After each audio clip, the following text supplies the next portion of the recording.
Well, I usually try and put out happy and fun content, so I think I'm going to have to apologize ahead of time, as I may go down the road of a little bit of a rant.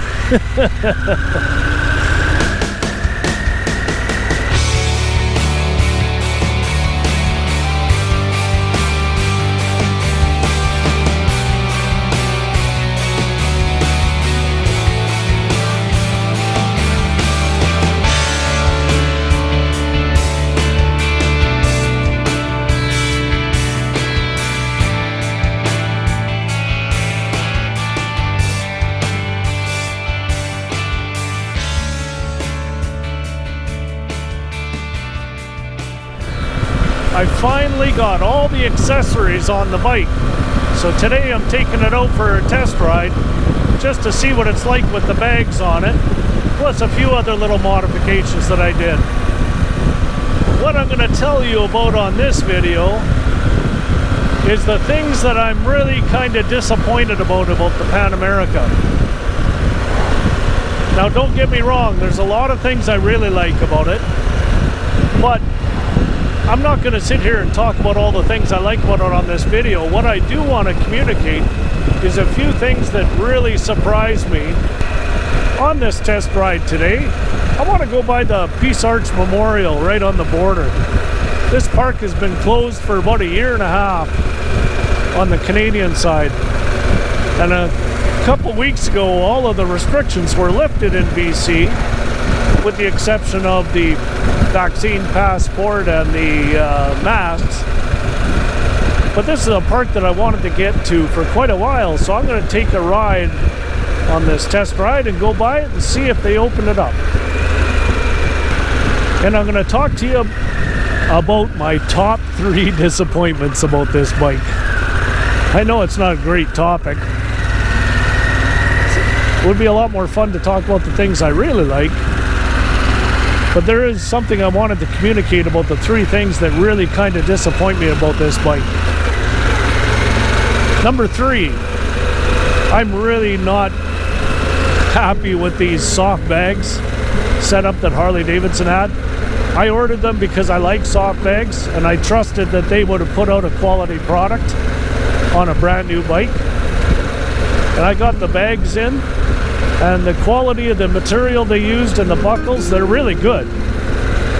But they had no foresight on the mounting system.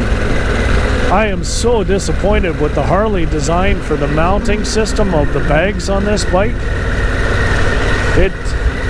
It's like it was an afterthought. It was not well thought out. You put the soft bags on the side of the panniers, and you can't mount the bag on the back, the duffel bag. So then you got to get the luggage rack, which only adds about 4 inches to the back of the bike, and it's too small for this duffel bag anyhow.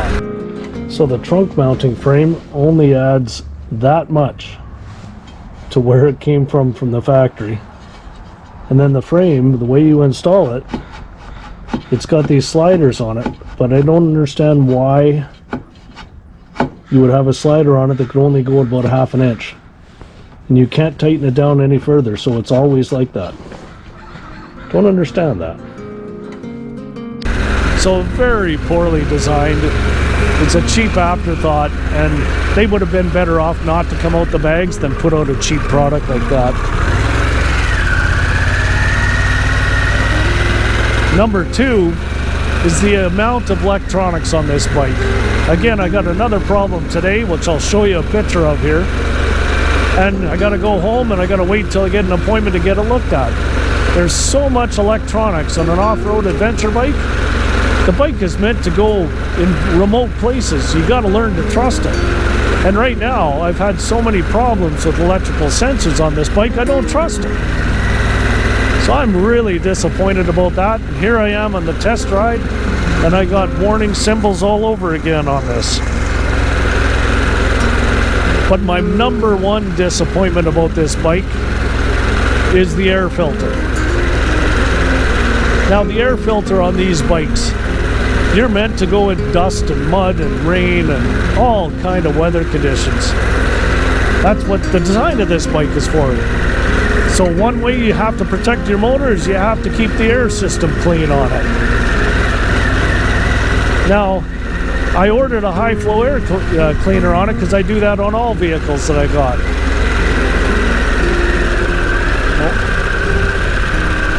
Oh, there it is. The park is still closed. All restrictions are supposed to be up and the park is still closed. Anyhow, to continue on my topic here.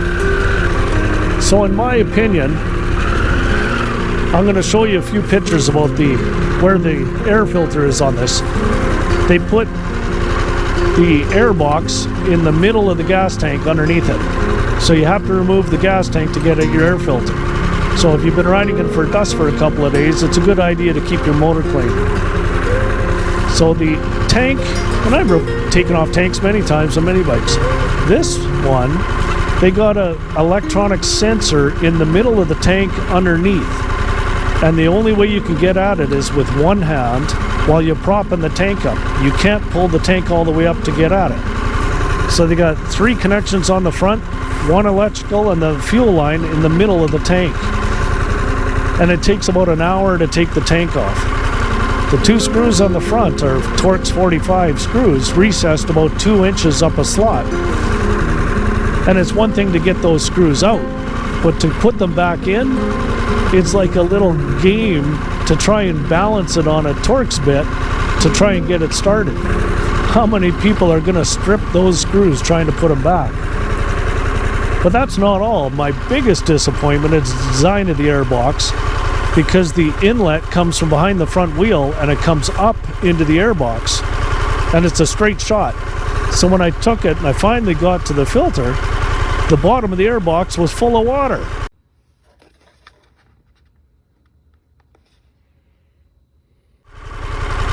I took off the filter and it's rusted already, 4,000 kilometers, and the filter's rusted and the airbox is full of water. That's not good for the engine. I'm so disappointed about the design on this because you can't maintain it very simple. It's a 2-hour round trip for me to take the tank off and put it back on to get running again. And it's very awkward to take it off. So that's my number 1 disappointment. If I had known more about number 1 and number 2, what I was talking about when I was buying the bike, I might have considered it or reconsidered it a little bit more before purchasing, because those are 2 engineering fails in my mind about this bike, and I'm quite disappointed about it. So anyhow, I wanted to communicate that while I'm taking the test ride after I added a bunch of these things. And of course, if we're going on the long trip here this summer and we're going to be thousands of kilometers away from a Harley dealership, I need to trust this bike first. So off we go back to the shop this week.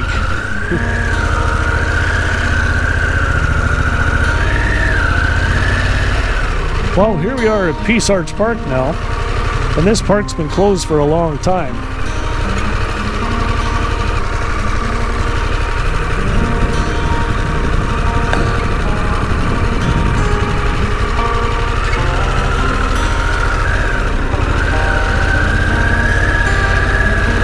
So don't get me wrong, I'm not totally against this bike.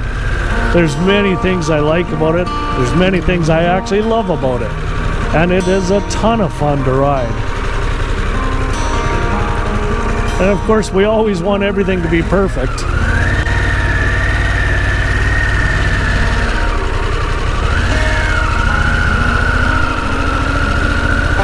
But I'm just telling you what I think about it.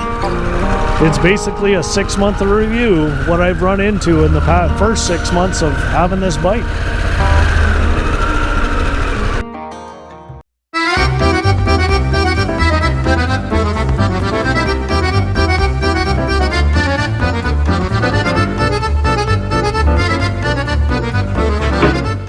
Oh, that's the worst connection. They have a wired connection underneath the tank that you can't even see. I don't know.